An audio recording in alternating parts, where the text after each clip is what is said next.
Hello, and welcome to Nothing Ever Happens in Canada, and I'm Canadian Girl. Thanks for joining me tonight. Grab your flashlight, a warm coat, and maybe even something hot to drink. We're about to take a tour of the most haunted city in Canada, Kingston, Ontario. We're going to stop by places like the old Rockwood Asylum, the historic Fort Henry, and McBurney Park, which is better known as Skeleton Park. All are known to have unexpected guests at times, so do keep your eyes open. Now let's get going. The sun is just about to set, and our tour is about to begin in the most haunted city, Kingston, Ontario.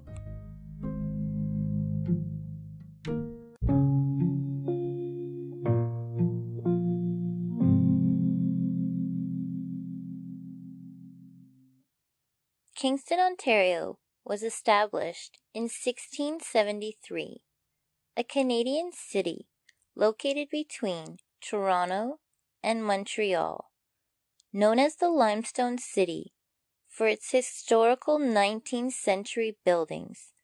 It sits overlooking Lake Ontario.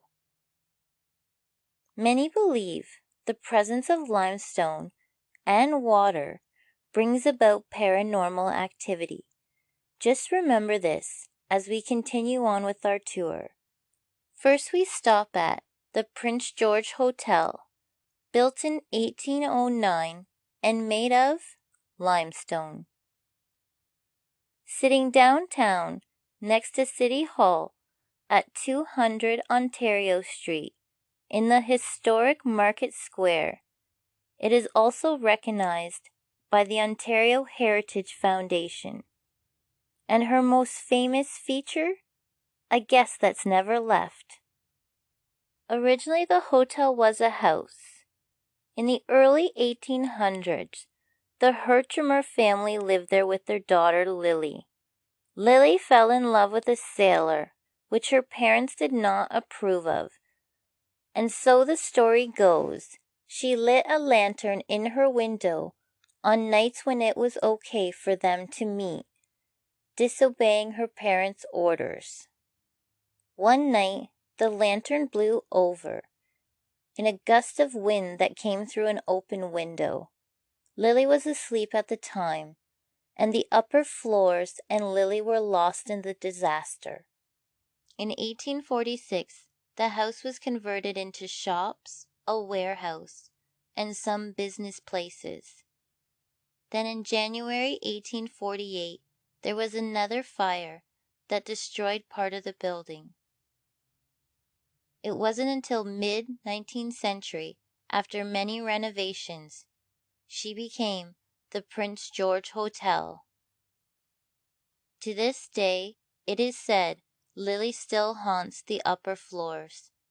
When the Prince George Hotel was in operation, beds were known to shake, disappear, a young lady would be seen peering out the upper windows and wandering the hallways.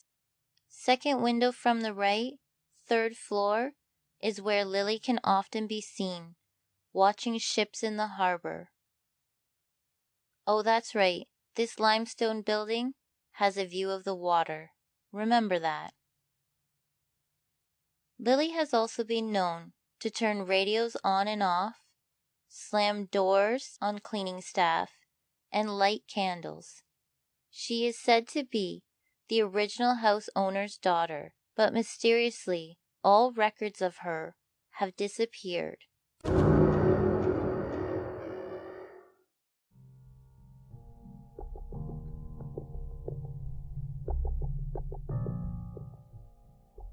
In 2003, friends from the website Hauntings Research Group actually stayed at the Prince George Hotel for a night. Being paranormal researchers, they brought cameras and audio equipment to capture everything. While they were out of their room, They recorded audio of someone rummaging around through their stuff, though they reported no one could be seen. 2 people also claimed their beds to be shaking in the night. And at 3:30 a.m., one of the friends was woken from their sleep, saying they heard a hand slap on the window. When they reviewed the recordings, they had indeed caught the noise, and as well, you could hear a hand slapping on the window. You can read all about their experience below. I will include a link to their page. It was really quite fascinating.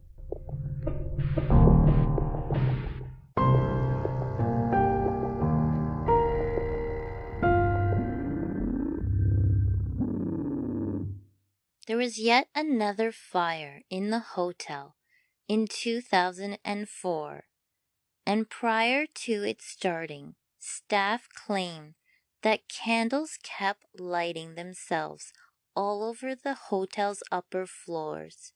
It eventually started on the 3rd floor, where Lily is often seen. Today, the 200-year-old hotel rooms have actually been renovated to loft-style apartments and are mostly occupied by Queen's University students. The lower floor is home to an Irish pub named Tir Nan Og and an English pub known as the Speckled Hen, and also Monte's Lounge, a martini bar. The Irish pub claims to have seen sightings of a sailor and a young lady throughout its time at the hotel. It also claims that many strange things have happened over the years that just can't be explained. There is also said to be an apparition that hangs around in the old hotel lobby that will still greet you as you enter the building, and just as you turn your head to scan the room, when you look back, she is gone. The other 2 spirits that are well known can be found in the maze of tunnels located below the building. Stories claim there are spirits roaming the tunnels below, one possibly of a rum runner, as the tunnels used to be used for such, and the other is said to be that of a young boy. The tunnels today are closed to the public due to safety concerns, but they are rampant throughout the downtown and connecting most city buildings surrounding City Hall. I could find very little written history on them and would be curious to find out more. Do let me know if you know anything about the mysterious tunnel maze underneath Kingston, Ontario. The Prince George Hotel's uninvited guest is so famous, she has even been featured on the American TV show Ghost Hunters. Now turn your flashlights on.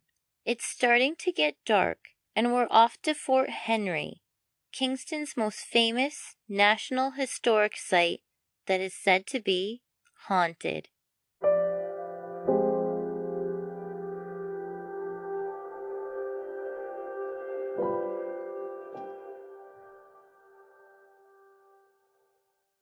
Watch your step as we are about to enter Fort Henry, located at Point Henry on an elevated location, strategically a good spot on the east end of Lake Ontario. The fort was built in 1812 to protect the Kingston Royal Navy. There are many haunted rooms in this National Historic Site. Flashlights ready? We're about to look at some. The bakery is a local favorite. Claims say it is home to a poltergeist, which is a very loud, playful spirit that does not show itself, but he can be heard running and laughing throughout the kitchen. Do you hear anything? The hallways and the corridors have reports of numerous apparitions being seen, most in soldier-like fashion and in many different locations. There have been many souls lost at this fort. One Fort Henry Drive was once a wartime prison. German, Austrian, and Turkish prisoners were held from 1837 to 38. One of those prisoners was Nils Schultz. Schultz is one of the fort's most famous ghosts. His room of choice, Commander Room Number 3. He can often be seen moving objects or just moving around the room in his tattered uniform. Some guests have even fainted just entering the room.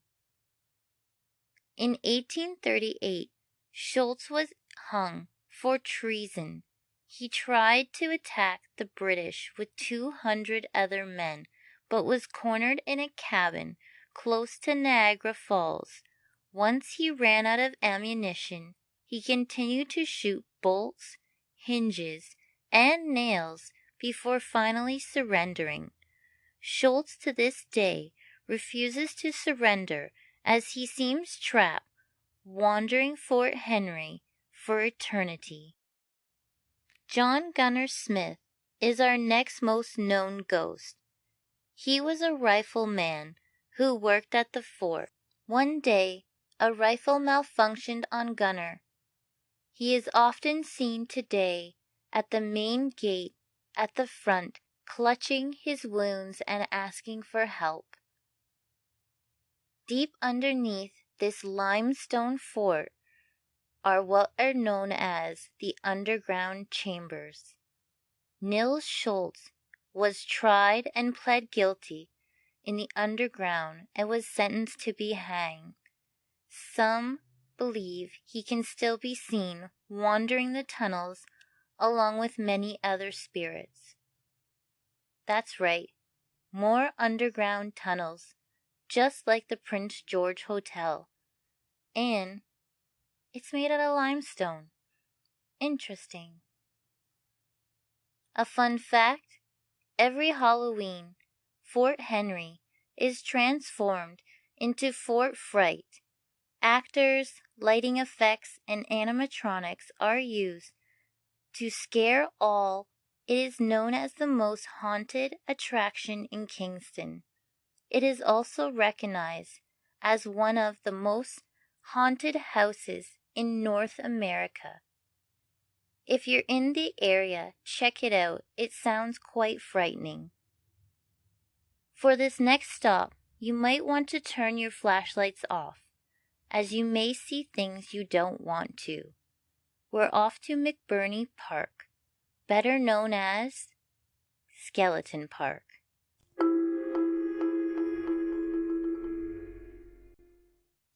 Welcome to Skeleton Park.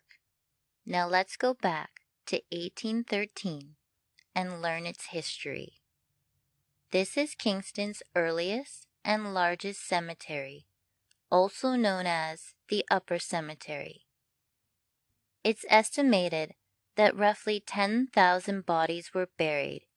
Considered a mass grave, the site was used during epidemics. In 1864, it was finally closed due to capacity. After that, it was left abandoned. Graves were vandalized and robbed. Queen's University students were often accused of it as they needed cadavers for their studies. There was even a criminal ring at the time, known as the Resurrectionists. They sold bodies to the students and would fill the coffins back up with rocks to prevent the graves from sagging to hide their crimes. They also sold to medical students in Toronto, Montreal, and New York. Montreal at the time was actually known as the grave robbing capital. After many years, the cemetery became a grazing ground for cattle. tombstones were trampled over and squashed into the ground. It said children would find bones and play with them in the neighborhood. In 1880, an attempt was made to move the mass grave by the city, but due to the soil conditions, bodies were not yet fully decomposed, and there was fear of diseases re-spreading. A gruesome choice was made to bury the cemetery and build a park.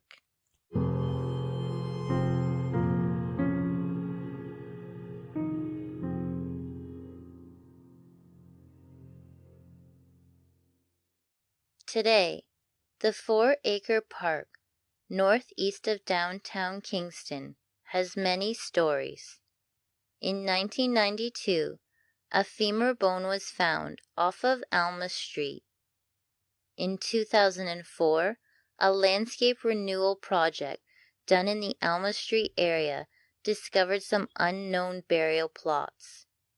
Since then, the cemetery is suspected to be bigger than once thought, and buildings in the area are most likely built on top of it. Therefore, an archaeologist must be present when building anything new that requires digging into untouched ground that has not been previously excavated or disturbed. Children have been known to play baseball using headstone pieces as bases. In 2007, Alma Street area, the road where the burial plots were found was changed to a one-way to provide respect to the unknown plots below the road and create less traffic on the street. Many spirits are seen in the area. There are stories of people looking out their windows or stepping outside to have a look and seeing a foggy mist and a graveyard peering out of it, only to look again and have it vanish. Voices are often heard in the park, but no one is around, and a mist is often seen in photos that was not there when the photo was taken. Neighboring houses also state seeing uninvited guests in their houses that disappear as fast as they show up. Today there is a monument marking the grave site. Tips and corners of tombstones tend to pop up here and there after a good spring thaw. A perfect spot for a picnic, don't you think? I'm just kidding.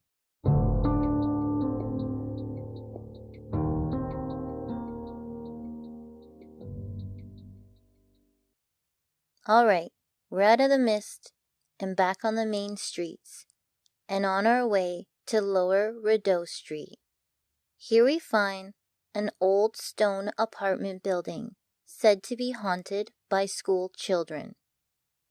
A tenant who once lived there claimed to hear muffled cries and schoolroom noises. After doing some investigating, she found out in the early 1800s it was in fact a school, until it was mostly destroyed by a fire. Several children were lost in that accident. The tenant moved out shortly after this. We've been up close to all these limestone buildings, but let's go take a look at the water. In fact, we're off to discover the secret of what's hiding in Dead Man's Bay.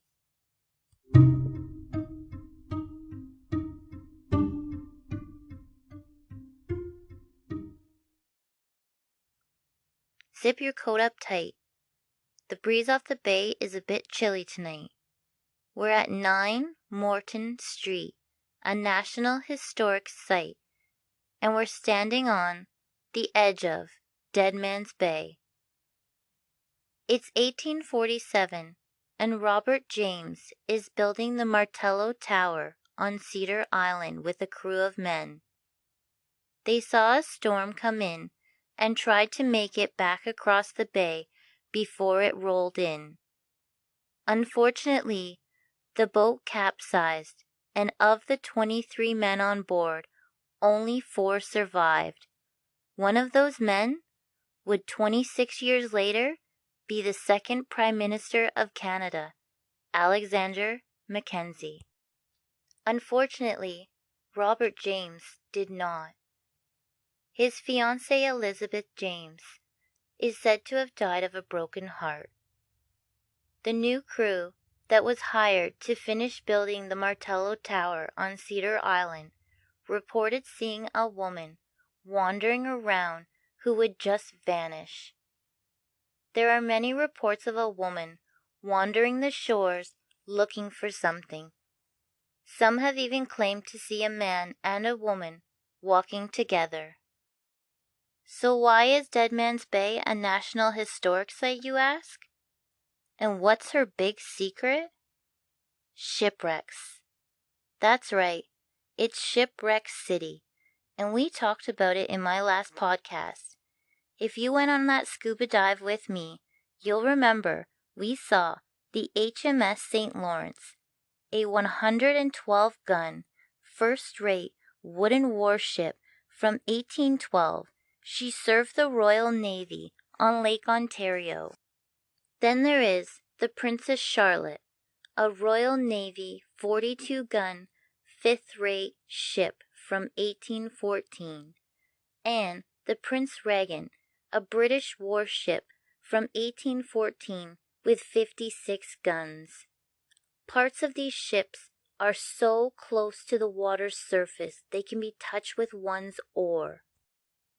Many people have also seen abnormal lights and people who just vanish along the shore. They've also claimed to see ghost ships sailing in the harbor. Rumor has it they're out looking for more souls to join their crew. So we better get going to our next stop.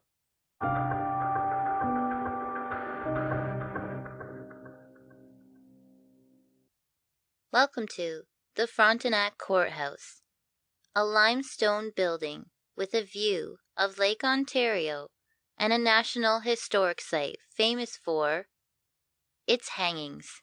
That's right, people came as far away as New York to watch the hangings at this courthouse.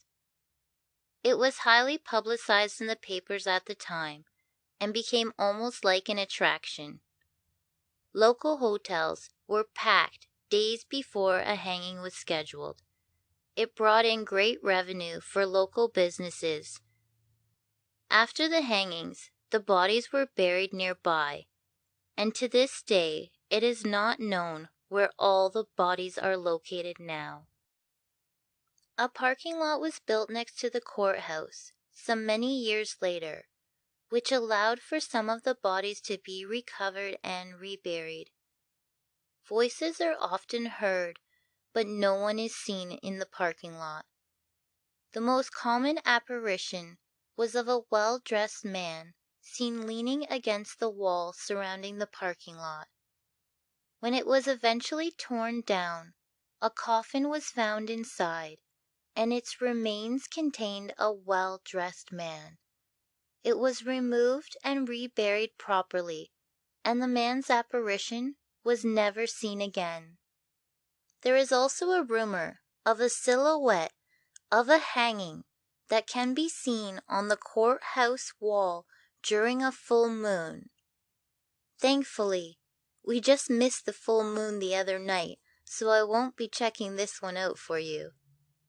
Now we're off to meet the most famous ghost of them all.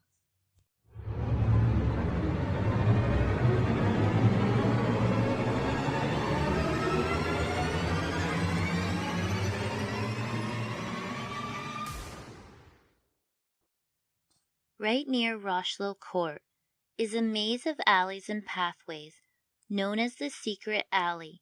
For locals, it's behind local business known as Chez Piggy and the Toucan.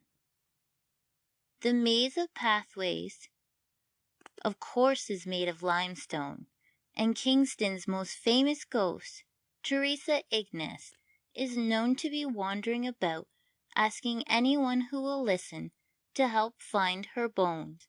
In 1868, the story goes, Teresa was murdered by her lover, John Napier, in the alleyway. Many people have used a Ouija board to try and communicate with her. She always relays the same message, that her bones are buried in the basement of an adjacent store. She seems to be trapped in the alley until her bones are found. Many locals report she is also carrying a cross. It doesn't seem like Teresa is around tonight, so let's keep moving. Our next stop is known as the terrifying Kingston Pen.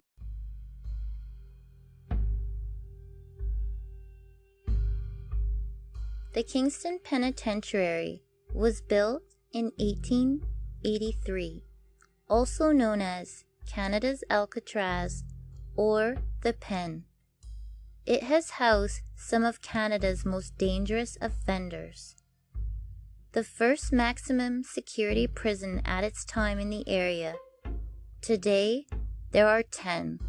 6 are still in operation, making Kingston not only the most haunted city in Canada, it also owns the title for Penitentiary Capital of the World.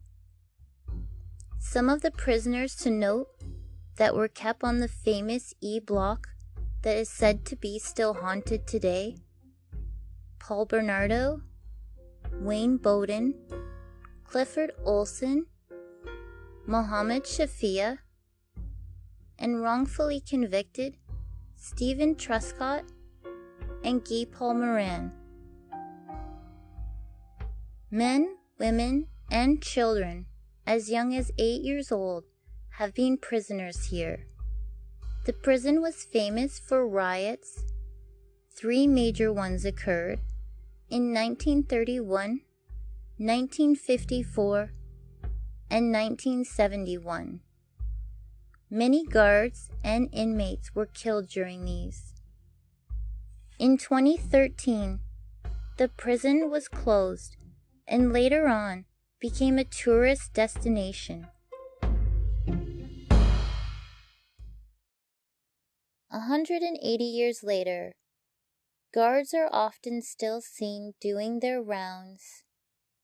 Prisoners are seen wandering about, and a prisoner named George Hewell, who was known to be very violent towards the guards. In 1897, a guard struck back in self-defense, and as Hewell lay there dying, he vowed to get revenge. He has been spotted several times in the prison. He must still be trying to find his revenge, as he has not been able to leave yet. If the prison is finally closed, then why aren't the prisoners leaving? Maybe it's the 2 massive limestone pillars at the entrance. Does that keep the spirits inside? What do you think? Next, and our last stop, is the Rockwood Asylum, where a doctor was murdered.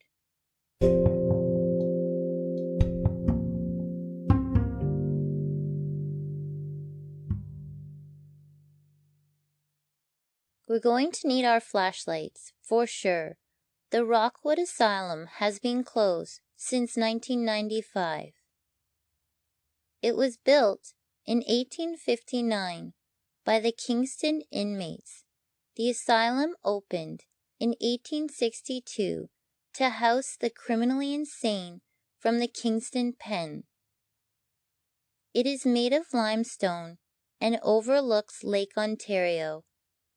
It was thought to have a calming effect on its patients. Limestone and water again.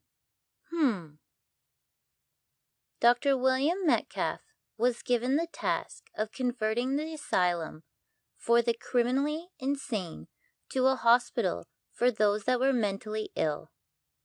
He developed a more humane way to treat his patients and had an open-door policy to increase a sense of freedom for his patients.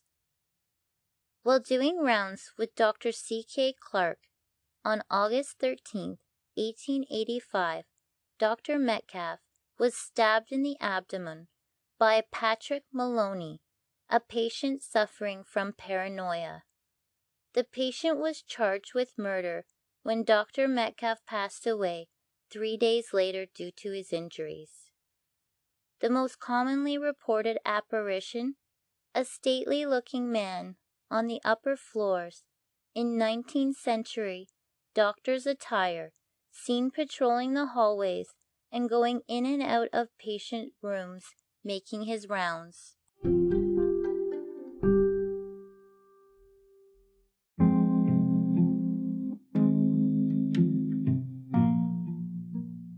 My hot chocolate is gone, my toes are getting cold, and I'm out of ghost stories to tell for now.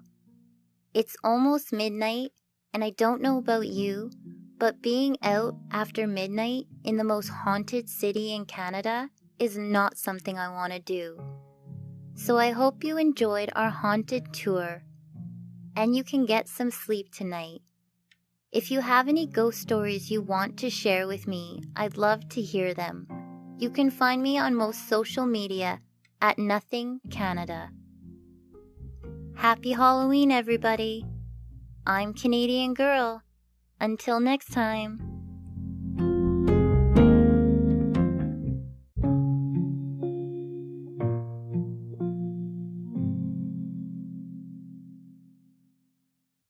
I just want to take a second to give a huge shout out and thank you to Northern Mama Bear.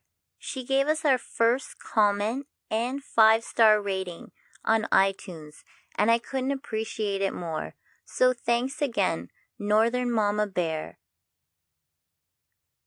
If you like this episode of Nothing Ever Happens in Canada, please leave a comment or a like on your favorite podcast app, as it helps people find us. I just want to take a second to thank Anchor once again. This app is really easy to use. I've made every podcast episode on my phone using this app all by myself. So honestly, give it a try if it's something that you're wanting to do. It's super easy. I just wanted to say thank you to my boyfriend. He took this episode and downloaded it on the computer and edited out some of the background noise to make me sound a little bit more professional. So I hope you enjoy the better quality. And thanks so much, babe, for helping out. And finally, you guys who always listen to the very, very end, you are the best. I hope you get extra Halloween candy. I'm Canadian Girl. Until next time. The podcast you just heard was published with Anchor. Got something you want to say to the creator of this show? Send them a voice message using the Anchor app, free for iOS and Android.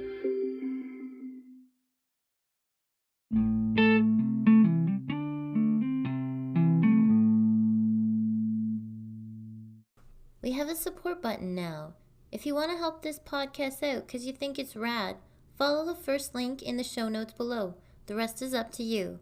If you want to help in an even bigger way, you can do that by leaving a shiny 5-star review on Apple Podcasts. If you can't do that, like or comment on your podcast app if that's available. All these little things help this podcast move around in the podcast charts so we can meet more awesome fans like you. And if you don't know what to say, just say hi. I'll say hi right back.